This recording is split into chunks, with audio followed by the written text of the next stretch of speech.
Okay, step one is to take your minute hand, that's the longest one with the oblong hole, slide it over the shaft, which has the same oblong shape, and then make it go straight up and down to 12 o'clock. Okay, and then you can take it off because now we have it aligned. Grab your hour hand, and that's the shorter one that has the little spiky things in the hole. Put it right at 12 noon as well, and push down. You'll have to push down firmly with your thumbs right around the shaft. Not up here, not back here.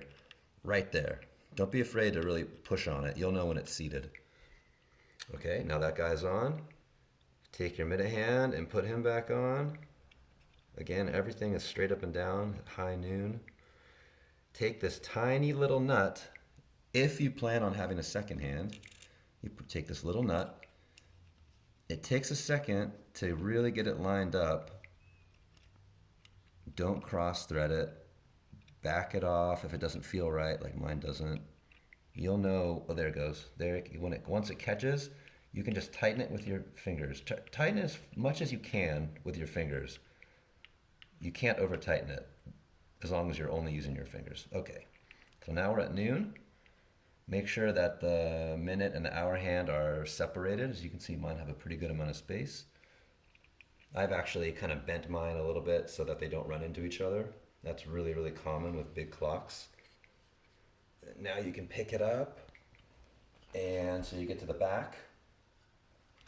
Install the battery positive side first, and then push in the negative, just like so. Place it back down. Set the time. In my case, it is 9 o'clock. Always turn in a clockwise direction. As you're doing this too, you'll notice if the hands look like they may be too close, like bumping into each other, just give the minute hand a little bit of a bend. And then you could even, kind of try to push on the hour hand in a way so that they want to separate. Okay, so here we are, 9 o'clock. And then you take your minute hand or your second hand if you choose to use it, and you can just kind of put it anywhere you want. It's easy enough. It fits over that little pin. It's a little weird in there, so don't worry if see that mine's a little bound up. Take it off. And there we go.